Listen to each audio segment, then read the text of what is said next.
नमस्कार। धरोहर के सभी दर्शकों को मैं बार बार नमन करती हूँ।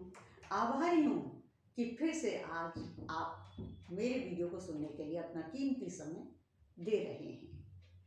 पिछले वीडियो में हमने योग निद्रा कराई थी। बताया था कि योग निद्रा के समय हमें केवल सांसों पर ध्यान देना होता है, क्योंकि सांसों पर कहते हैं सांस सांस में ईश्वर का निवास है। सांसों का संधान, सांसों पर ही हमें सांसों की साधना को सांसों पर ही लेकर चलना है। उसी तरह से उसी दिन बताया था कि हमारे शरीर के 5 तत्व होते हैं और जिनसे हमारा शरीर बना हुआ है। पृथ्वी, जल, अग्नि, वायु, आकाश और एक है हमारा प्राण तत्व। तो क्षिति जल, देखिए क्षिति जल पावक गगन समीरा 5 तत्व। प्राण इनके बाद में आ जाता है। तो सबसे पहले हमारा जैसे पृथ्वी तत्व है। पृथ्वी तत्व क्या है? हमारा आधार, हमारा बेस। तो जब हम शवासन में आते हैं और आपसे मैंने कहा शवासन में आइए, आपसे प्रार्थना करती हूँ आप फिर से आएं और अगर मेरे साथ कर रहे हैं तो ज़रूर करिए, वरना तो वीडियो को देखिए, समझिए, आप स्वयं भी कर सकते हैं।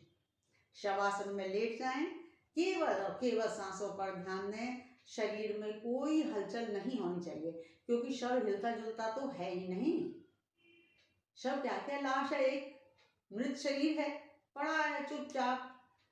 लेकिन ये है कि आज चौकन्ना कहना है, हमें अपनी कर्णेंद्रियों को तो चौकन्ना रखना है, ज्ञानेंद्रिया सजग रहनी है हमारी। तो केवल सांस, आंखें बंद, केवल और केवल सांस पर ध्यान और मेरी आवाज सुनते रहें। इधर उधर के वातावरण से सरोकार अपना हटा लें, केवल अपनी सांसों पर ध्यान दें। पहले ही बताया है कि हर अंग को आदेश दें तो विश्राम की स्थिति में आ जाए। वही स्थिति आज दोहराएं कि अपनी टांगों को, अपने पूरे बीच के हिस्से को, दोनों बाहों को, गर्दन, सिर, मस्तिष्क, पूरी रीढ़ की हड्डी, पूरे शरीर के एक एक अंग को आदेश दें कि वो विश्राम की अवस्था में आए और साधना का आनंद ले। तो हमारे शरीर के 5 तत्व देखिए, जब हम शवासन में आ गए और हमें केवल अपनी सांसों पर ध्यान देता है, तो पहला तत्व है हमारा पृथ्वी तत्व। पृथ्वी तत्व बेस, किसी चीज की अगर सतह ही नहीं होगी, उसका धरातल ही नहीं होगा, तो किसी को कोई पल्लवन नहीं मिलेगा। कोई आधार विहीन तो कोई चीज आगे बढ़ ही नहीं सकती। तो सबसे पहले हमारा आधार पृथ्वी तत्व। जब हम शवासन में आ गए हैं, हमने पूरा दिन दुनिया से अपना संबंध विच्छेद कर लिया है, केवल अपनी सांसों पर ध्यान है, तो वहां हमें अपना शरीर ये भारी लगने लगेगा। संबंध हटते ही, मानसिक रूप से बाहर आते ही ये भारी लगने लगता है और हमें लगता है कि पृथ्वी पर हमारा बोझ पड़ा हुआ है और ये भार है, यही हमारा पृथ्वी तत्व है। पृथ्वी तत्व संतुलित होते हुए ही हमारे शरीर में ऊर्जा का संचार बढ़ता है और हमारे जो कमर्स के नीचे का हिस्सा है, जैसे टांगों में दर्द होता है, कमर में दर्द होता है, तो हमारी सारी ग्रंथियां ऊर्जावान बनती हैं, प्राणवान बनती हैं। हमारे पैरों का दर्द, पिंडलियों का दर्द, घुटनों का दर्द, हमारी कमर के दर्द, ये सारे अपने आप में सजग उठते हैं और इन्हें बाहर का रास्ता दिखाया जाता है। जब पृथ्वी तत्व सबल होता है तो हमें इस दर्द से निजात मिलती है, छुटकारा मिलता है। पृथ्वी तत्व के जागरण से हमारे शरीर के होने वाले दर्द दूर होते हैं। उसके बाद है हमारा जल तत्व। देखिए, जल नहीं होगा तो जीवन भी नहीं होगा। जल ही जीवन है। जल के माध्यम से ही इस जीवन का आधार है, क्योंकि जो हमारा खून गाढ़ा हो जाएगा, नहीं तो खून गाढ़ा हो जाएगा तो हमारी खून की जो धमनियां हैं वो भी ब्लॉक हो जाएंगी। कहते हैं शरीर में कैसे प्रवाह बढ़ेगा खून का? तो जो हमारा रक्त पतला होता है, हमारी प्यास बुझती है, हमें अपने आप प्यास कम लगती है, जब लगती है तो हम ऊपर से जल ग्रहण कर लेते हैं। तो हमें आंख बंद कर देखते हैं कि हमें अपनी नस नाड़ियों में जब रक्त का प्रवाह अनुभव होता है तो हमारा जल तत्व प्रभावित होता है, जल तत्व सबल होता है, प्राणवान बनता है। उसके बाद हमारा अग्नि तत्व, देखिए नीचे बिल्कुल है हमारा पृथ्वी तत्व, फिर है जल तत्व, देखिए नाभि से नीचे का हिस्सा सारा हमारा वो निष्कासन तंत्र है। और अगर जल की कमी हो जाए तो हमारी ये आंतें भी चोक हो जाती हैं, हमें बीमारियां लग जाती हैं। उससे ऊपर हमारा अग्नि तत्व, देखिए पाचन तंत्र, पाचक अग्नि हमारी संतुलित होगी तभी हमारा भोजन का पाचन आसानी से हो जाएगा, नहीं तो या तो अपच हो जाएगा या कब्ज हो जाएगा। तो भोजन का सुचारू रूप से पचना अग्नि तत्व की प्रखरता से ही संभव होता है। और प्रखर तो हो लेकिन अति प्रखर ना हो, तो इसलिए संतुलन, ये हमारा पृथ्वी तत्व होते हुए ये अग्नि तत्व पर आ गया। अब पृथ्वी तत्व से चलते चलते जब भोजन का काम ऊपर चला तो पृथ्वी तत्व, फिर जल तत्व, फिर अग्नि तत्व। तो देखिए हम सांस ले रहे हैं ना, सांसें हम जब बाहर निकालते हैं तो गरम गरम आती है। कभी भी देखो मुंह खोल के सांस बाहर निकालो गरम, नाक से देखो जब आप लोगे तो ठंडी और बाहर निकालोगे तो वो गरम। तो जो गरम सांस आती है, शरीर में गर्मी होती है, वो हमारा अग्नि तत्व प्रभावित होता है। उसके बाद हमारा अगला आ जाता है वायु तत्व। अब देखिए सांस, अभी बताया सांस ले रहे हैं और छोड़ रहे हैं, यानी ले भी रहे हैं और सांस छोड़ भी रहे हैं। तो नासिका अपना काम कर रही है, वातावरण में जो वायु है उससे प्राण वायु ग्रहण करती है और हमारे जितने भी अंग अवयव हैं उससे समर्थ होते हैं। हमारे श्वसन तंत्र मजबूत होता है, अब वो नाभि चक्र में पहुंच जाती है और यहाँ से संपूर्ण शरीर में ऊर्जा, क्योंकि वायु भी ऊर्जावान बनाती है। वायु ना होगी क्या ना, सांस घुट के रह जाएगा। हवा के बिना तो अगर गर्मी लग जाए तो खिड़कियां बंद कर दो, एकदम खोलने को मन होता है कि बाहर से हवा आए, कोई हम सांस नहीं आ रही है तो हमारे खिड़की रोशनदान सब हमें खोलने पड़ते हैं। कभी भी हमें जुकाम हो जाए, ठंड लग जाए, नाक बंद हो जाए तो कभी भाप लेंगे, कभी और दवा लेंगे कि नाक बंद ना हो जाए, सांस लेने में समस्या आ रही है, तो हमारी वायु तत्व असंतुलित हो रहा है। और जब हमारा रक्त का प्रवाह कैसे, हवा के साथ ही तो झोंकों से ही चलेगा, उधर जल बहेगा तो पूरे शरीर में रक्त बहेगा। हमें जब ठंडक अनुभव होती है, सांस लेते हैं ठंडक अनुभव, तो ये छोड़ते हैं गर्मी होती है, तो सांसों का आवागमन हमारा वायु तत्व प्रभावित होता है।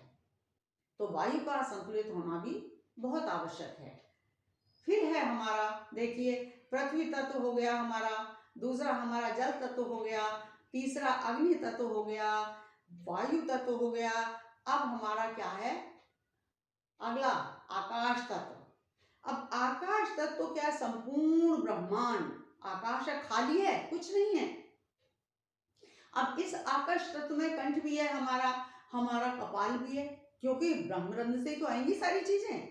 जब हमारी ब्रह्मरंध्र से आवाजें आएंगी तो हमारा मस्तिष्क आज्ञा देगा कानों को वो सुने उनको, और जब कान सुनेंगे जिन चीज को, उन्हीं को हमारी आंखें देखेंगी, उन्हीं को जिह्वा उनका उच्चारण करेगी। जो बच्चे गूंगे बहरे रह जाते हैं उनका आकाश तत्व प्रभावित होता है, क्योंकि वातावरण में व्याप्त जितनी आवाजें हैं, हम क्या है फोन पर नंबर डायल किया और हमने कान से लगा दिया, बातें कर ली। ये क्या है कि इतनी रेज, इतनी तरंगें फैली हुई हैं कि वो हवा के माध्यम से, वातावरण से हम उन्हें खींचते हैं। किससे खींचते हैं? कपाल से, कानों से सुनते हैं, आंखों से देखते हैं, जिह्वा से हमारा वचन होता है। तो हमारा देखना, सुनना, बोलना, ये हमारा आकाश तत्व प्रभावित होता है। और आकाश से हमारा प्राण, प्राण कोश, जीवन है, वो प्राण शक्ति यहाँ इकट्ठी होती है। तो ये हमारा कंठ है। कहते हैं ना गला दबा दो उसका दम निकल जाएगा। दम क्या है? सांस, हवा कि उसकी सांस निकल गई। सांस क्या है? हवा की सांस तो आ ही नहीं रही, तो वायु तत्व तो प्रभावित हो ही रहा है, हो तो गया। तो जब उनका संबंध विच्छेद हो गया हवा का, तो सांस कहाँ से आए? जब सांस नहीं आएगी तो जीवन कहाँ से मिले? तो इस जीवन को जीवंत बनाने के लिए कहते गिर गिर के क्यों चलें, उठ के ही चले ना, दौड़ते हुए चले। योग में गिरना नहीं है, झुकना नहीं है, सबल होना है, हिम्मत से चलना है, आगे बढ़ना है। तो ये है हमारे 5 तत्व। क्या? पृथ्वी तत्व, शरीर में भारीपन आया। उसके बाद हमारा आया जल तत्व कि हमारा रक्त पतला हुआ, हमारे निष्कासन तंत्र सबल हुए। क्योंकि जब हमारी जो हमने पचाया है, जो हमारा वेस्ट मटेरियल है, वो बाहर ना निकलेगा तो कैसे प्राण शक्ति जागृत होगी? कहना सारी कचूमर को तो निकाल देना है बाहर। और उसके बाद अग्नि तत्व, पाचन तंत्र सुदृढ़ होगा हमारा। जब जो खाएंगे वो पचेगा तो उसको निष्कासन भी जरूरी है। और जब पचेगा तो नाभि प्राण शक्ति, जो सांसें आ रही है वो प्राण शक्ति वहां मिलेगी, पूरे शरीर को ऊर्जा का संचार होगा, प्राण का संचार होगा। वो कौन लेता है? हमारी जो हमारा श्वसन तंत्र है। और सांसों को लेती है नासिका। ये हमारा वायु तत्व हो गया। अब आकाश तत्व संपूर्ण ब्रह्मांड से हमने खींच लिया, तो हमारे अंदर तो चुंबक है पूरी तरह से। और जब इन 5 तत्वों को हम संतुलित कर लेते हैं तो हमारा शरीर क्या होगा? निरोग होगा, सबल होगा, हष्ट पुष्ट होगा, समर्थ होगा, जागृत होगा, प्राणवान होगा, ऊर्जावान होगा। तो यहाँ हमारा 5 तत्वों का संतुलन, जागरण, इसके बारे में मैंने बताया। आशा करती हूँ कि आप सभी मेरे वीडियो को देखेंगे, इससे लाभ उठाएंगे, बार बार इसका प्रयास अपने ऊपर प्रैक्टिस करेंगे, अभ्यास करेंगे और अनुभव करेंगे कि देखिए कौन सा तत्व हमारा कहाँ कमजोर पड़ रहा है। क्योंकि दिन में 3 बीमारियां खासतौर से होती हैं 24 घंटे में। त्रिदोष कौन से हैं? वात, पित्त, कफ। वात, पित्त, गठिया जितनी भी है, पित्ते उल्टियां होती हैं, कफ है कफिंग होती है, हृदय के सारे रोग निकलते हैं। क्योंकि हृदय क्या है? हृदय अपनी पंपिंग करता रहता है, वो फेफड़ों में जमा हो जाता है, उससे पूरी हमारा ये जकड़ जाता है। तो कफ जो प्रबल होता है वो होता है सुबह के टाइम। दोपहर के समय क्या होता है? दोपहर के समय तो वात और पित्त वो कैसे, कफिंग जो होती है सुबह ज्यादा होगी, फिर तुम्हारा देखो वात कैसे होगा। तो वात, पित्त और कफ, इन तीनों को संभालने के लिए, संतुलित करने के लिए हमें 5 तत्वों को सबल बनाना पड़ेगा। और ये केवल हमारे अभ्यास से ही संभव है। आपका बहुत बहुत धन्यवाद, बहुत बहुत आभारी हूँ कि आपने मेरे वीडियो को देखने में अपना कीमती समय दिया और मुझे सुनने के लिए मुझे सहयोग दिया। आपसे आशा करती हूँ, उम्मीद करती हूँ कि मेरे चैनल को आप लाइक करेंगे, सब्सक्राइब करेंगे और आइकॉन बेल भी दबाएंगे। धन्यवाद, प्रणाम।